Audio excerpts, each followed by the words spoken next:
All right, everybody. My name is Steve Barkley. I'm the admin of this group. And we have had several people join the group lately. And one of those people who's joined recently posted a little bit about his background.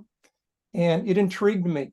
And we had a little bit of back and forth on Facebook. And I realized that, Facebook comments weren't gonna allow me to get into his story like I really wanted to. So I thought, gee, if I could just interview him and post this in the group, it'd be beneficial for me, be beneficial for everybody. So that's what we're going to do.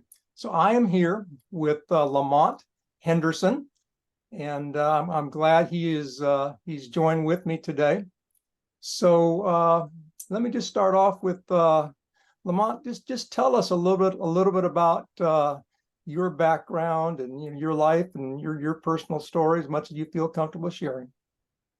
Sounds good. Well, Steve, thank you for inviting me and thank you for reaching out to me. I was searching online and looking at different groups, and I ran your group, and it's been a pleasure just our time we've had interacting together. So this is great.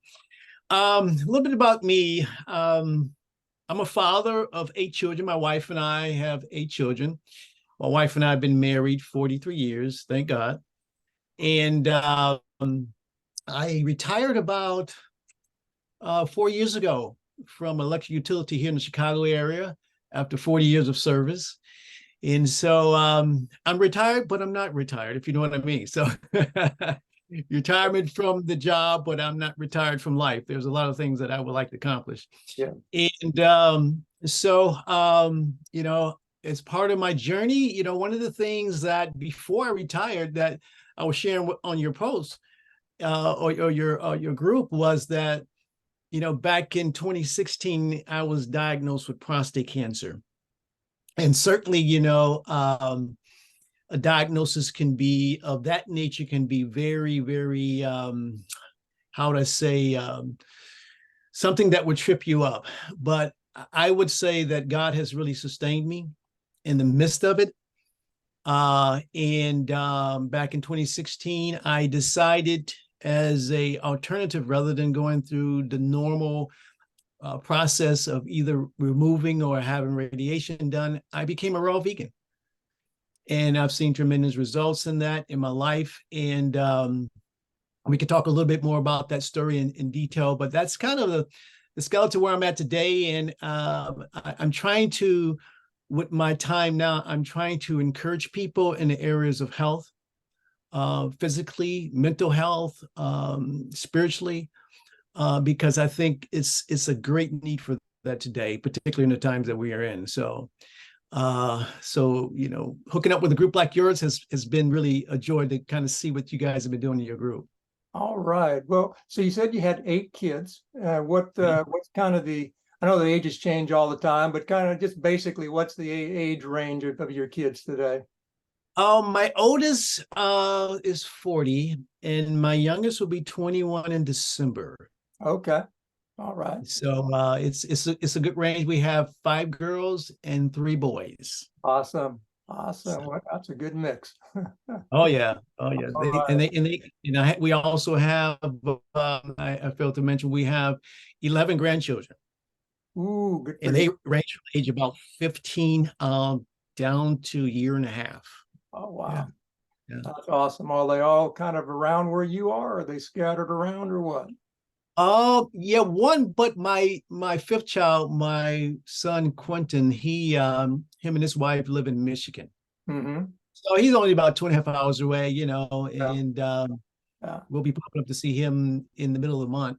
But yeah, he comes in quite often, Oh, good. Yeah. Good. Married They're 40. pretty close by. Yeah. You're married 43 years. That's awesome. I'm sure you have a wonderful wife that supports you, and that's great. Yeah. Actually, my wife is my high school sweetheart. Oh, wow. She grew up in the neighborhood where I grew up at, and I never saw her. I didn't meet her till high school. I had never seen, I didn't even know she was in the community. So, Okay. So yeah. So thank God we've been married 43 years, and we dated about 3 years. That's So we've been awesome. together for a long time. Yeah. That's awesome. That's awesome. Okay, so in 2016, what preceded getting this diagnosis of prostate cancer? Was it a PSA score or anything else that caused you to go to the doctor? Was just a random thing, random visit, or what? Yeah, it was my normal checkup. Mm-hmm. And with the checkup, the doctor did a prostate exam, and he found it, it felt unusual to him. And I think at the time my PSA was at about 5 something. Mm-hmm. And so he said, hey, let's just check you out with the urologist. And urologist decided to do a couple biopsies, and I think he hit about 14 points to my prostate. So they kind of get Yeah, yeah. get me anesthesia, but it was one of those situations where after coming out of it, uh, I would say I was kind of sick after that. But the results came back. I was actually at work and on my way to a site out here in the Chicago area, and I was getting off of onto a road called Peace Road, Uh-huh. and as I was getting off the road, I got the call from the doctor, and he says, "We have your results, and you have prostate cancer." And amazingly, it's just the way things worked out. As I was getting off of Peace Road, and I got the call, I really had a lot of peace about it. It didn't shake me. I says, hey, this is just something new I have to deal with. And God gave me strength. And so I went in to see him, and he, gave me the results and all. He says, we caught it, in an early stage. But they wanted to remove my prostate. And so after thinking things through, I was talking to one of my daughters who is in the nutritional field herself. And she says, Dad, there's folks out there. And she saw a video online of a guy who was, naturally had resolved his prostate cancer. So I took a look at him, and it really encouraged me. It really inspired me. And so I looked at a couple other things, and I began to do some real study on it. And I decided to become a raw vegan. I changed my diet. And as a matter of fact, strangely enough, I started my raw vegan diet on Thanksgiving Day. My wife and I had a house full of people. Well, you And I got, brought new meaning to the word going cold turkey, I guess. yeah, So everybody and else is so, eating mashed potatoes and turkey. And what were you eating on that Thanksgiving day? man, I had a huge salad. It was an organic salad. I can't remember everything I had in it, but that's what I did. And I'll tell you, Steve, when I got on the diet, it certainly was a huge sacrifice, you know. So as I began to study about raw veganism, and follow folks, I really incorporated juicing.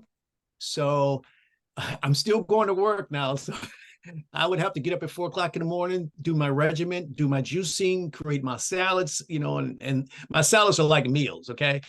And I did that, and I got through. I retired in 2019, but it was something I did every day. So it was something that was a huge adjustment for me. For my family, they understood, and I really didn't impose anything on my family. We would go out to dinner. I would take, if they wanted something, they want to go buy sushi or whatever, so I'd take them out to dinner, but I would bring my own dinner. Mm-hmm. And it was a huge sacrifice, but I'll tell you, Steve, I'll never regret it. It helped me in so many ways. Mm-hmm. I was after prostate cancer, but it did such a huge thing in my body that I am thankful. And I tell people today, I'm thankful that I was diagnosed with cancer, because it transformed my life. So what other type of things are you talking about that you think it did for your body? well, I'll tell you, one thing that happened when I really got a hold on what was going on in my body, because I didn't know what was happening. And one of the big things that I had a problem with, I would be at work, and I would get these lower back pains. I didn't know what it was. I thought it was maybe I just need a chiropractor adjustment. You know, I frequented the chiropractor often.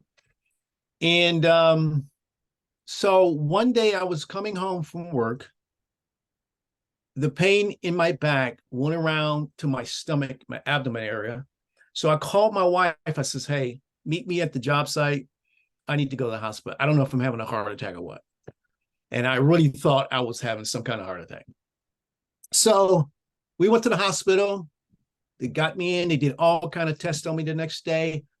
My doctor came in and said, hey, they hadn't found anything. Your heart is in tremendous condition. One thing that did happen was the nurse practitioner said that they had seen some blood in my urine. And the physician, that my primary physician, he didn't say anything about it. He didn't make any much mention of it at all. So in the process of going through these tests, you know, for my heart, they put this radioactive dye in your blood. And, you know, to make sure your valves and see if there's any blockage, however. But what I did notice after that, that my mental recall diminished. I would be at work. I mean, I normally was pretty sharp on issues. Things were coming to me with questions. I could respond to them, but things got slow. I didn't know what that was. So I got on some nutrients that would help that. Didn't see a big change, but after I started juicing, my mental clarity came right back.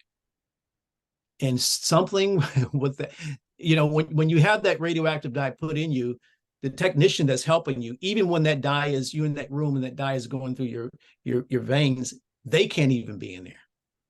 You follow me? So, you know, it just had an impact on my body. But after I started juicing, I guess cleansing my body, cleansing my blood, it really helped me. So from a youthfulness, I mean, when I say youthfulness, feeling youthful, I feel I'm 63. No, sorry, I just turned 64. And I feel like I'm in my 40s. You follow me? And it's because the diet really took away the sluggishness. It gave me more energy. And just overall just helped me. So those are some of the things that it just did for me. And this is great. As a matter of fact, that sign of the lower back pain, it went away. It absolutely went away. You've got a, you know, the trained medical professional, your urologist telling you to, you know, have a prostate removal or radiation or something, and you decide against that. And what was their response to this? Well, I'll tell you, my urologist wasn't happy. Basically, what happened was when my wife and I got to the office, they send you into the room with a television and they tell you to watch these tapes. And I think it was 3 or 4 different options. And I must say, Steve, I didn't like any of the options. I said no. And not only just the options of what to do, you know, in dealing with the prostate cancer, but also the results it could bring upon your body. You know what I mean? The things that could come up and the possibilities of different medications you would have to get on, you know. And when I began to hear all this, Steve, I says, no, I'm not going to do it. So my urologist was not happy. Mm-hmm. He literally was not happy. Mm-hmm. And one of the things I discovered as I went on the journey to look up things about cancer and dealing with cancer and dealing with physicians is one of the things that you really have to be careful of is not that you disrespect physicians, but be very careful of letting the things they say bring fear upon you. Because fear can motivate you to do some wrong things. Fear can stop you from thinking enough, to think clear enough to make some sound decisions. And basically some of the things I was hearing, you know, if I didn't have my faith in Christ, I mean, they could have shaken me, but they really didn't. because I had made up my mind, and that's what I decided to do. My wife supported me. Yeah, I had a lot of people like, what are you doing? Why would you do that? Well, I was going But to ask you about like what your wife and your family think about this decision. yeah, my wife she was supportive. She was supportive. She wasn't shaken about it. And of course, like times when we would go out to dinner, she was used to me eating. Sure. You go out to an Italian restaurant. One of the things I really love is I used to love sushi. Not all sushi is raw, by the way. So, I still just love it. You know what I mean? Yeah. My wife is a tremendous cook, and I mean, she would make me and the family pizzas on Fridays. Fridays was a great day to that. You know what I mean? Yeah. Yeah. So here my diet changes to a diet where I'm refined to what I'm eating. So she had to get used to that. Hmm. But as far as the motivation behind what I was doing, the encouragement, um, she didn't give me any flack about being on this diet. So it's been good.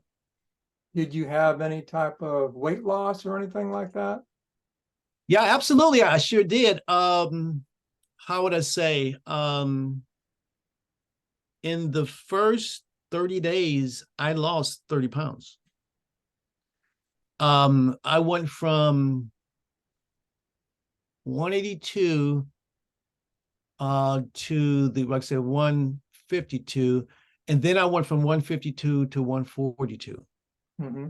So I lost weight, Did you consider yourself kind of overweight at 182, or was that a normal weight, or did you need to lose weight, you felt, or? yeah, I was still, um, I didn't think 182 was a bad deal. Mhm. Uh-huh. Yeah. Okay. 55, 160. I stick around 160 now. Uh-huh. And You say you gained weight back then? yeah, I've Down gained to weight back and around, 142? around 160. Yeah, I've gained weight back. Of Okay. course, when you go through a diet like that, I mean, I'm juicing a lot, I'm eating, vegetables a lot, and I wasn't working out. One of the things I concentrated to do is, when you lose weight like that, I mean, just concentrate on building muscle. Hmm. And that's what I've done. So you You went know, down to 142, now you're back up to about 160, you said. 160. Okay. Yeah. I was So, a thin guy, man. I was wearing for a guy, what was I wearing? A 43 waist, something like that. Whatever. But I went down uh-huh. and Okay. I had to get a lot of new clothes.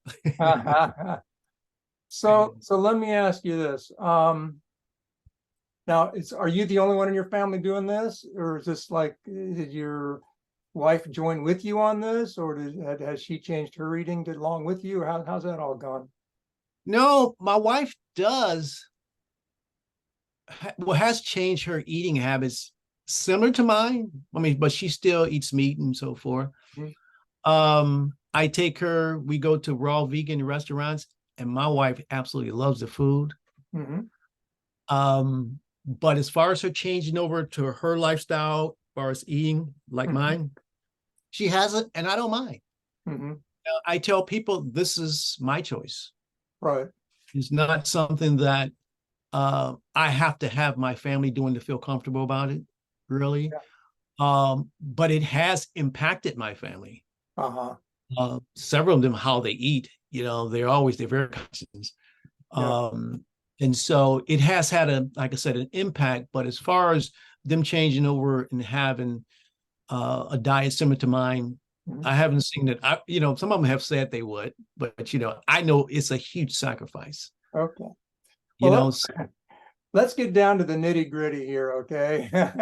What's kind of what's a day look like for you, as far as what are you having for breakfast or lunch or dinner, or kind of get into some specifics here, what this really looks like.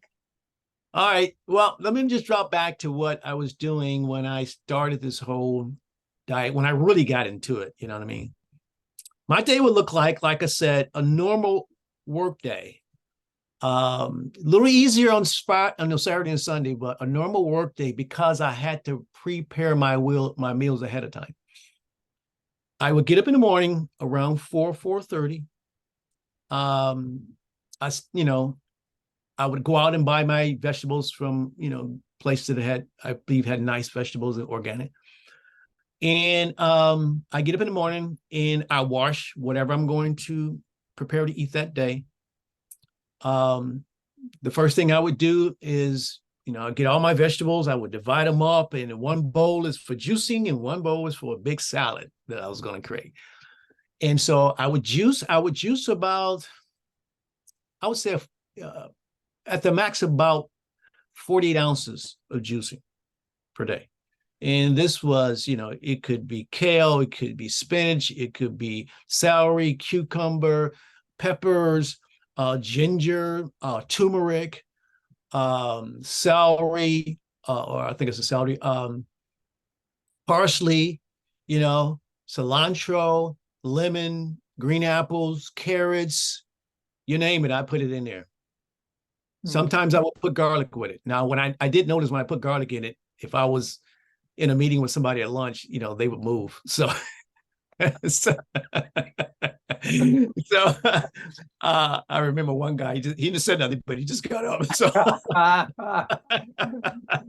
hold off on garlic. Yeah. I thoroughly understood. So, and then I would create a big salad with the same. And as far as salad dressing, I would just use olive oil. One of the things in a lot of fruit, one of the things I have done when it comes to salad is you want to make your salads tasty. And I'll put a little agave, which is, you've probably heard of it. It's like honey, but it's a plant-based sweetener. So I put a little bit on that, and I'll put dates in it. I'll put seeds in it, chia seeds, hemp seeds. One of the things that's good for prostate is pumpkin seeds. Pumpkin seed oil is good for the prostate. I would have that there, and I would just make a huge salad for going to work, and that's what I would have. And I would buy things like walnuts, like I said, pumpkin seeds, raisins, and I would take some raw oatmeal. And that would be like a little snack in between in the day. Get hungry, I snack, and that's what I did while I was working. So that's pretty much how it is at this point. Now I'm still what I've done a lot now is that in the morning, what I do, I get up in the morning, I have a devotional time, then I work out. Either I'm walking, running, or doing some kind of band lift. Okay. After that, I finish that. I usually create me a huge smoothie. And that could have kale, that could have spinach, blueberries, blackberries, raspberries, strawberries, also banana, avocado, once again, ginger. And the reason why I use ginger and turmeric is because they're great for inflammation. And one of the things about cancer, no matter what cancer you got, a precursor to cancer is inflammation. So that it's really important that we do what we can to keep the inflammation out of our body, because that's a precursor. So that really helps that. And one of the things I'll go back and say with the juicing and eating as I do, it alkalizes your body. So, an acidic state of the body is just a opportunity for disease. So, those things I do, it keeps my body alkalized. So, and then once again, I still have big salads. I put a lot of stuff. I put a lot of mushrooms in it. And if you sat down and eat one of my salads, you would be eating a meal. Sometimes what I do, I'll make like carrot soup. Carrot soup is, I'll take carrot, I'll take raw sweet potato, and just blend it. You can blend it with coconut meat, coconut milk, and make a soup. Now, I do it in the blender, and it gets a little warm, but not warm to the point where the food is no longer considered raw. And that's at about 115 degrees. So then you can take sliced up mushrooms, put on the top, and that's a full meal. I'll make things like, what do you call it? Cauliflower tacos.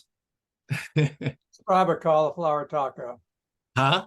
Describe a cauliflower taco. Okay, so you can take cauliflower and you can mix ingredients and make it have a taco flavor to it, and put it in a dehydrator. I don't always put mine in a dehydrator, but you can do that. And you can take a large leaf lettuce. That's your bed. In other words, that's, what you're going to eat it from. Take some carrots, slice them up, make some guac, put it in there, along with some celery, wrap it. That's your taco. Tasty, very tasty. I haven't made them, but I have one of my daughters is very good at cooking, and she's made me some raw hamburgers, not hamburger meat, but made out of, you can make it with walnuts, you can make it with cauliflower, and my goodness, they are absolutely delicious. I get them at the raw food restaurants I go to, but my daughters that she's made me, they have been by far the best. So, there's a lot of opportunities to do things differently, and still enjoy things. And I must be honest with you, Steve, I like sweet things. But how do you satisfy that urge? Oh my God. You can do a lot of things with dates. So you can take a date, and with that date, you can put raw peanut butter. I usually get raw almond butter, and take that and make some cocaya. It's a chocolate, and just drop it in the freezer. Tastes like a little turtle. Yeah. It's wonderful. So there's a lot of different ways you can do to create sweeteners and still have things tasty and not feel like, oh, I'm eating bird food. No. Since Thanksgiving Day 2016, this has been how you've eaten. Yes. Right? Okay. Absolutely. You mentioned your wife's a real good cook, and did you find these recipes somewhere, or did you create them all, or how did you come up with all these different recipes? There's various venues out there. I have a book. I don't know if you've ever heard of a person by the name of Christina Raw. She's on YouTube. And as a matter of fact, when I retired, my son-in-law's mother, who's also a vegan, she gave me her book. And she's got all kinds of recipes. I don't use all her recipes, but she's got all kinds of recipes for a person eating raw. And there's so much information out there. It's a growing thing in the States. I'm living in the Chicago area. There's not a lot of raw vegan restaurants. There are a few good handful, but some restaurants will have classes you can do. But their veganism from a raw standpoint is starting to really grow. And so there are opportunities where people are doing this. I'm a part of a 2 or 3 raw vegan groups on Facebook. So, and I see the rest. Tell me why you went raw as opposed to just vegan or vegetarian or something like that, where vegetables can be cooked or whatnot. What made you choose going completely raw? Reason why I went raw, based on what I've seen and what I read online, and it's a fact. We all know this. But anytime you cook foods at a certain temperature, you can kill the nutrients. And the key thing is that your body gets the nutrients it needs to arm itself to fight disease. So the body is smart. The body can handle disease. You just got to give it what it needs. And oftentimes, we don't understand the fact that we might be nutrient deficient to fight disease. So that's why I eat raw. I also supplement. I supplement my diet with, I use a vitamin from the company Shackley. I use their vitamins. Because, you might need larger doses of this or that in your diet. But when you cook your food, you could kill the enzymes, and you can kill the nutrients. And that has an impact on if you're eating and not just making yourself full, but you're eating and also feeding your body the nutrients it needs. Eating raw does that. Okay. Now let me explain. I'm not talking about eating raw meat. I don't eat raw meat. So fish, chicken, turkey, and beef is out of my diet. And I'm sorry, go ahead. Yeah, sorry. You mentioned you take Shackley, which is, they're a very good product because they're all based on whole foods and everything. Mm-hmm. What other type of supplementation do you do? The outside of the Shackley products, I also use in my diet a pumpkin seed oil. Okay. And that's basically it outside of Shackley. I don't do anything else. Yeah. What would you say to someone who says, how are you getting protein in your diet? Yeah, good question. Well, first of all, you can get your protein from many of your green sources. You get your protein from good seeds. I take a plant-based protein.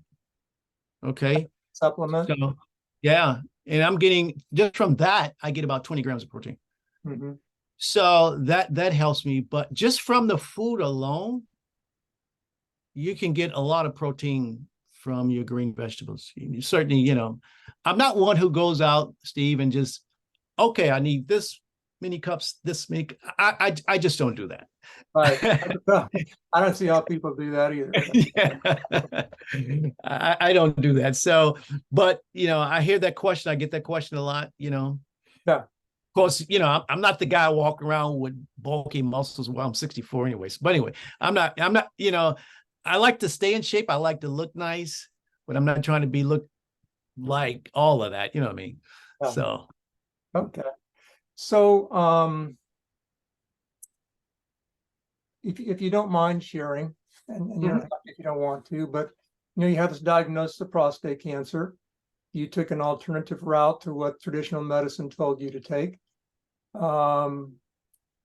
You obviously have a very positive mindset, very positive outlook. Your faith impacts your life greatly. But at the same time, you had a diagnosis of prostate cancer. And you're told you have cancer in your body. That's something no one wants to hear. How are you living with that, with just kind of dealing with this on your own? Share what's helping you there, I guess. Very good question. Very good question. Because I think that is, for something like this, I mean, anytime somebody gets a diagnosis of cancer, no matter if it's skin cancer or what, it can be very frightening. And I can understand why. But in my case, I've really held on to Christ to help me have the right attitude. And one thing that's came to my mind is that, the whole thing about cancer, it's called the big C, right? It's called the big C. It's called that. And it has an impact, when people are talking about a cancer diagnosis. But one thing God reminded me that cancer is not the big C. It really isn't. Christ is the big C. And having the way you think about things when you're dealing with to me, is very important, because mindset can adjust emotionally how you deal with it. If you deal with it in fear, number one, emotionally, spiritually, you're not going to help yourself. Number two, you're not going to help your body. So having an encouraged mindset is what God gave me to do. There was one verse in the book of Jeremiah 29:11, where he says, for I know the plans I have for you, says the Lord, plans to prosper you and not to harm you, but to give you a future and a hope. I must have studied that scripture and its surrounding passages for about 6 months straight. I dove deep into it. And I saw how, just because you go into something in your life that's a trial and it seems to be harmful, just because you go on that way means that harm is meant to be the end. Sometimes going through things that are hard and seems harmful, it's for a course of correction, a course of turning in a different direction. And so I the whole idea, I know the plans I have for you, so I believe I'm in God's hands. I know he has a plan for my life. I certainly didn't know how all this was going to turn out. I didn't, but I was very encouraged to keep the course. And it's been, in this November, it'll be 7 years. And so I look at it as, this was, one, it was a wake-up call for me, but number two, it was an opportunity. And with that opportunity, I've seen a lot of good things come out of it. And I'm not saying it was easy. I'm not saying that it was something that, everybody would just jump on the bandwagon and do. I'm just saying that it took a cost to do it. It took my time. It took me saying no to some things, but it has been well worth it. It has been well worth it. So I think that attitude, your mindset is important. I mean, there's a lot of even science around how you think can affect you all the way down to your cellular level. So understanding that, just like getting angry. I mean, if I get real angry, my knees will hurt. I mean, that's, I know that's turnaround time for me. Your knees hurt, you're going too far. So how you adjust in your mindset, I think it has a positive or negative impact on your body, how it heals and so forth. So, yeah, I think it's very important. Cool. I have one more question for you, and you've almost kind of answered it in your last answer. But to do what you did, a radical lifestyle change, our appetite is something that almost controls us, our desires for certain foods or whatever. And yet you were able to make this change. And I'm sure there's many men in this group who I'm sorry, I'm sorry, you froze. I didn't even hear y'all. Okay. Is it better now? Yeah, you're back. Okay, I'm sorry. Yeah. I'm sure there's many men in this group who want to make positive changes in their life. Maybe not as drastic as what you've done, but maybe just start exercising or start losing weight. And we always have great intentions, and we go to the gym and we start eating right, but it kind of just tapers off and we end up going back to the old lifestyle. And you didn't do that. And you summoned the self-discipline, the incredible self-discipline to do what you did.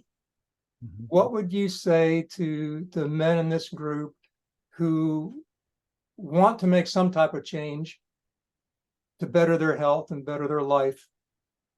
What would you say to them to encourage them to have the self-discipline to do it?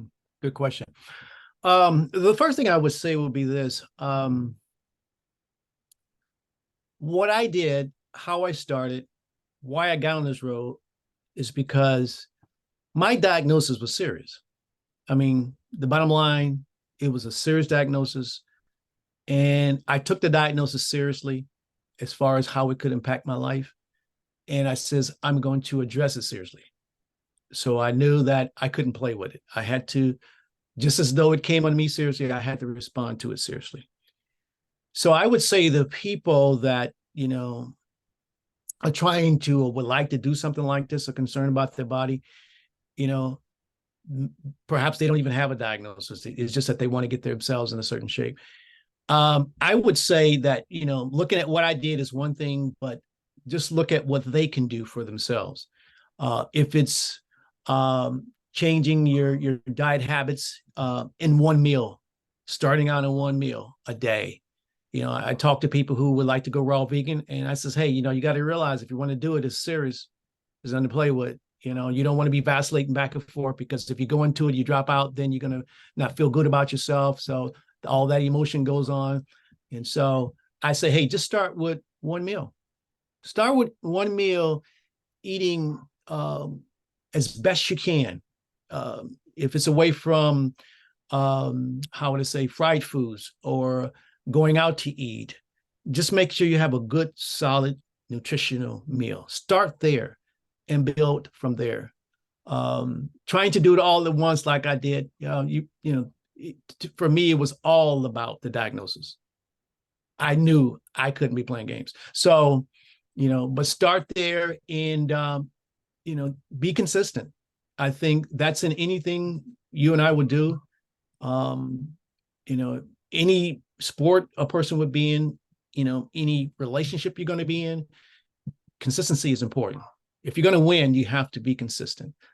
Doesn't mean you might not fail, but consistently you will get back up again.